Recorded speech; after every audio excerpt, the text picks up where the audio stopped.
We gotta confuse the muscles to get results. When I say leg, I mean bicep. Just follow me. I am in charge of your body now. Give me an amen. Amen!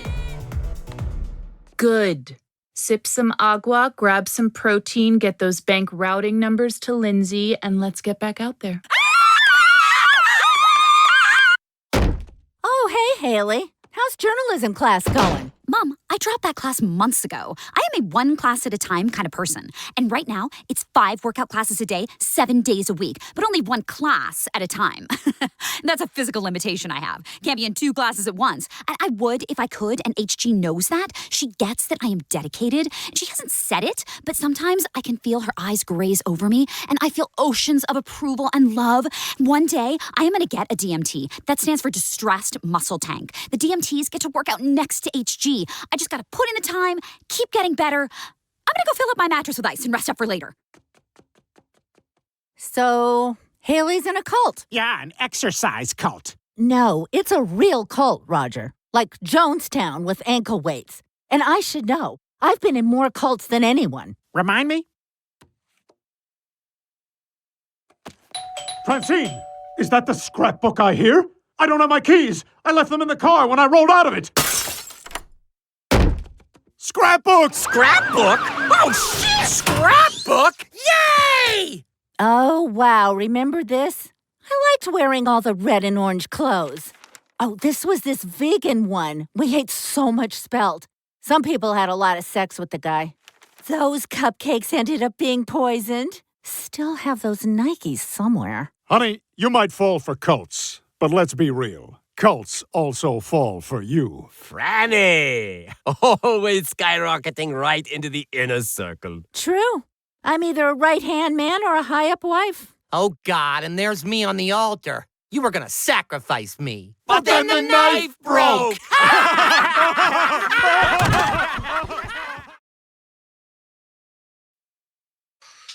It's the modern left-wing ideology is not internally consistent. So there's a lot of emotional defense mechanisms that people employ to try to continue to think of themselves as a good person in a good community, but they're breaking down because they can't last forever because reality reasserts itself and reality is consistent. So if they can't be consistent, they're going to do dumb stuff. And I feel like, and we could cut this out if you don't want to talk about it publicly, because if not, I understand. But that's kind of how the whole Larry situation boiled down. I feel like reality caught up, couldn't stay consistent, couldn't keep up with the initial message, didn't understand what he was coming into or why, came into it with motives for himself, for personal gain, financial gain even, none of which happened. And whenever that realization occurred and that snap started to happen, well, then you have the recording that I shared. And that's what fucking scares me.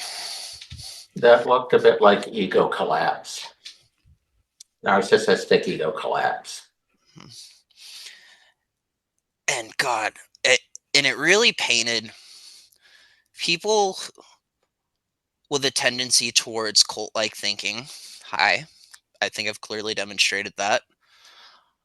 It is daddy issues at the end of the day. It is mommy issues, but it's very much daddy issues, because as soon as that Larry thing broke, it was like I had my father screaming at me. The same kind of statements, the same kind of vile, how I'm ungrateful, how I destroyed everything, how his life's ruined because of me. I had to block him from the channel because he said, I no longer support this pedophile or his anti-American agenda. And I'm just like, we're not doing this. Like I forgive him and everything, but I also am leaving everything intact as a way to like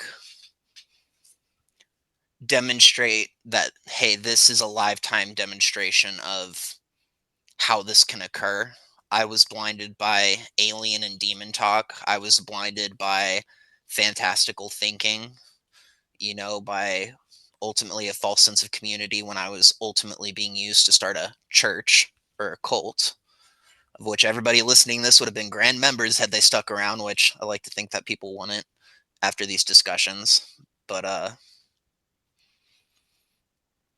it's something that happens on a micro scale and a macro scale. I feel like it could be one people, it could be 3 or 5, like the Z's trans terror cult that's been going on, or it could be lone wolf terrorist attacks, mass shootings.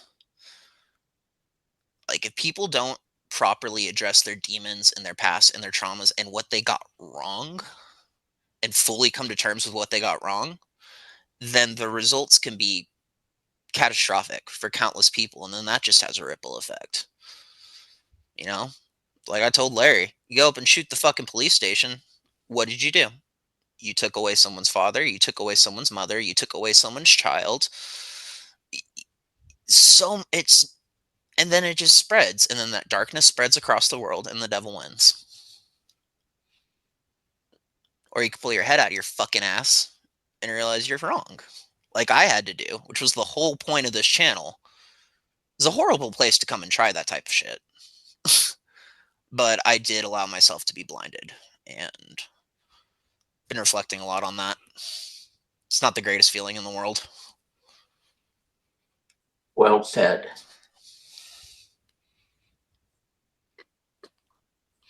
It's a common temptation for people. Their lives are unpleasant, so they try to find positive emotions in something else, and sometimes they create grand theories in their imagination, and their ego defense mechanisms rely on denial or shifting blame to someone else rather than genuinely trying to understand what's going on. Mm-hmm.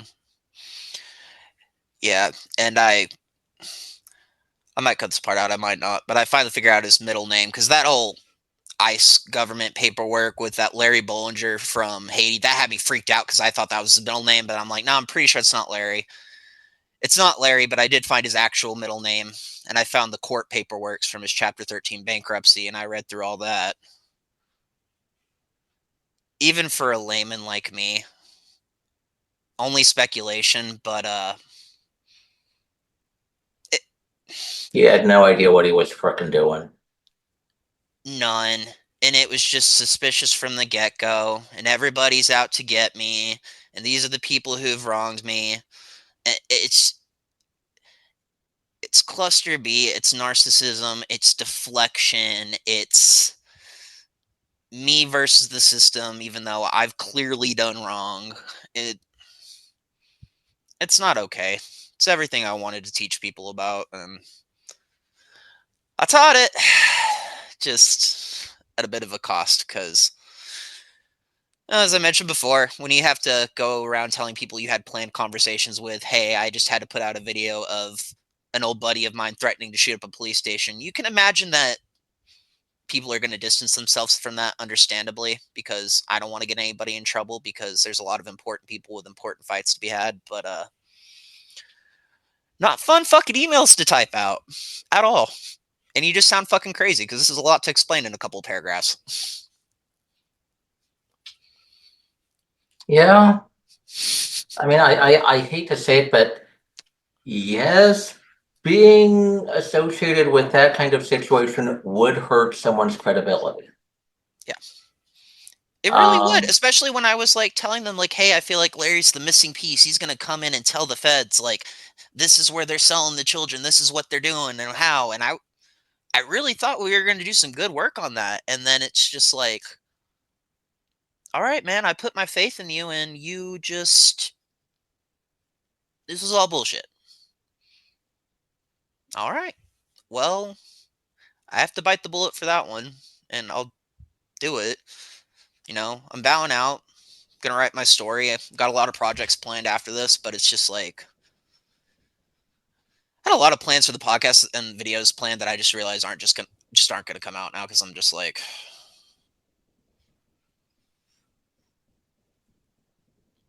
it's a stupidly tragic end that only this channel can provide. This has been a very, very unique adventure. You've got the skills to push forward and continue building. Yeah. This doesn't have to be the end. I think your skills are best served in writing, conveying your experiences and insights into fiction that other people can kind of soak up some of the lessons from. You do have practical insights that could be conveyed in podcast form.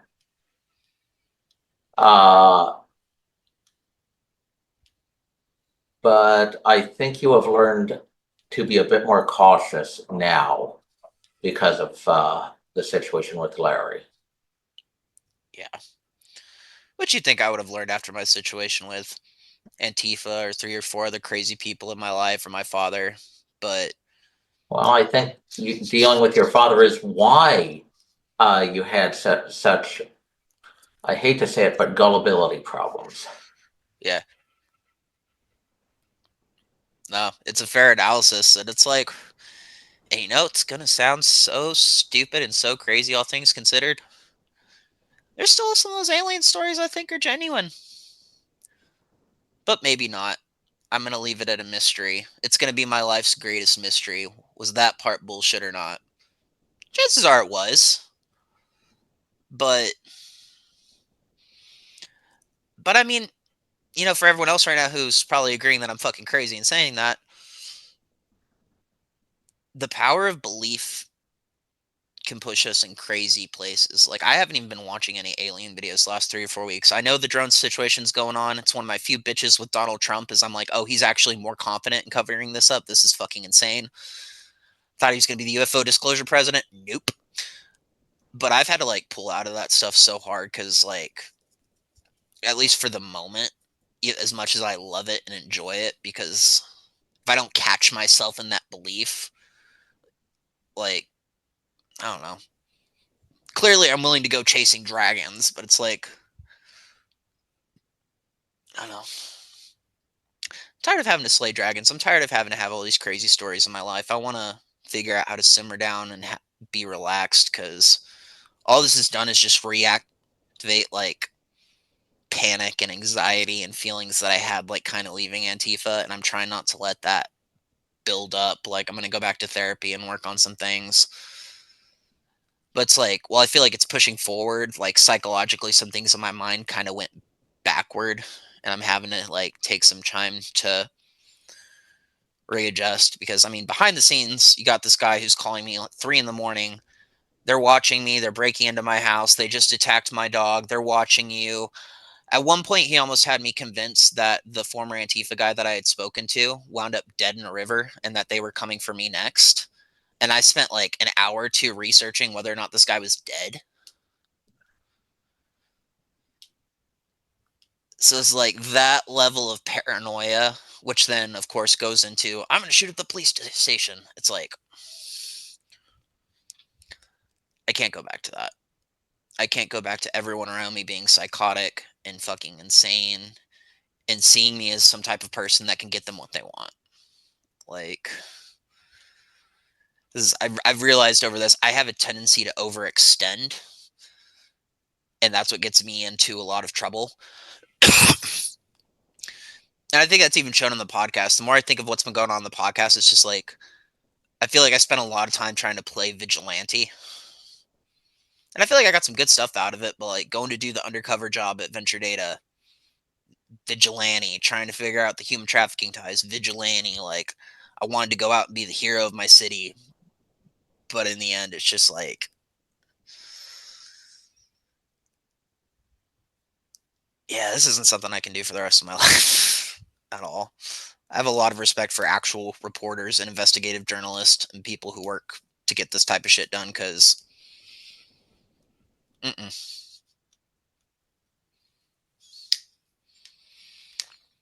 The impulse to do good can easily be channeled into bad directions. And actually doing good takes not just a desire to do good, but an accurate assessment of the situation and self-discipline to prevent one from making mistakes or being twisted. It's a heck of a lot harder than it looks. Yep. That's what this was. That's what Antifa was. Like, oh, if we're all a group of people that care about a common good at the end of the day, so long as we're willing to band together and fight for each other no matter what and cover up each other's crimes and never speak on anything, we'll be okay. Like the mafia? Right? Like so many of these things, it's... I hope there's more understanding on this type of behavior as time goes on. I feel like we're in a good place in society where people are willing to look at it, but I think the thing I've been begging from this channel for people is look at the darker side. You know, Larry is the darker side. My side's dark, but his shit gets darker. Because for a lot of the fucking untruths in there, there's a lot of fucking truths in there. And the truest ones are the darkest ones. Not all of them. I'm not going to pick and choose here because I'm still in a mode of questioning. But shit like the occult. Shit like drug trade. You know, all these kids in Eugene and anywhere else in the fucking country that are just overdosing. It's like, what pushed them to get those drugs? It wasn't that their school was bad or that was bullied necessarily. It's that their fucking mama raped them. Or someone had their fucking head blown off in front of them and they never took the time to fucking talk about it. It's all the... I don't know. Just need more world mixing. Being willing to not shield away from a scary story, but not allowing that not walking away from a scary story to push you as far as it did me, to where you think you're helping someone and then ultimately they snap.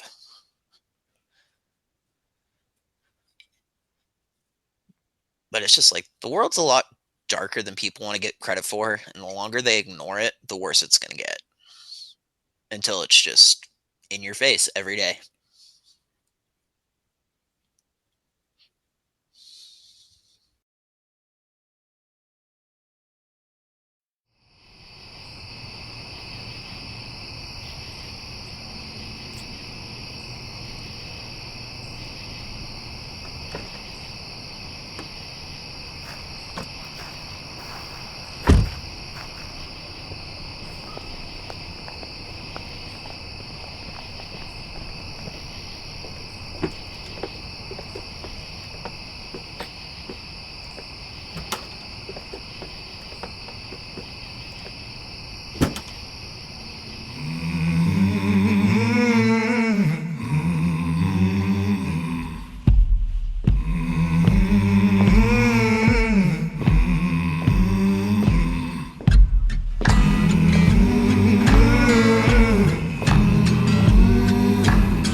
She looked about as wild as the story she told. Said she was a Christian saving souls in Savannah, and the Lord was sending her to Alabama.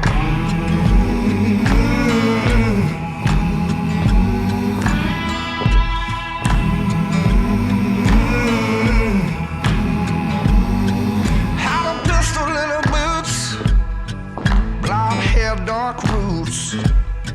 Says she got a hold man, but I shouldn't be worried, though it seemed like she was in a hurry. Higher than a junkie drying out in the slammer. Lord, I hope I don't die in Alabama. Yeah, Alabama. I hope I don't die in Alabama.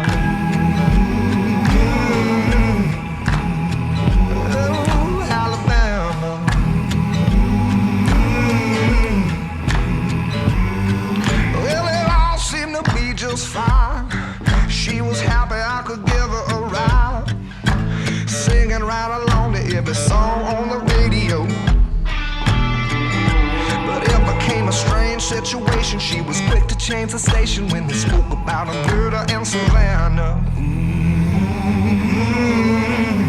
Lord, I hope I don't die in Alabama.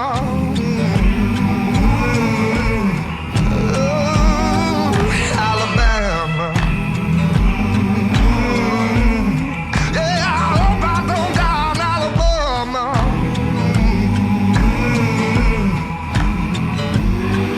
Well, the truth be told, she had a little dirt on her soul. Bourbon in her blood made her heart turn cold. Now all I wanna do is make it home to Louisiana. Lord, I hope I don't die in Alabama. Yeah, Alabama. I hope I don't die in Alabama. Oh, Alabama.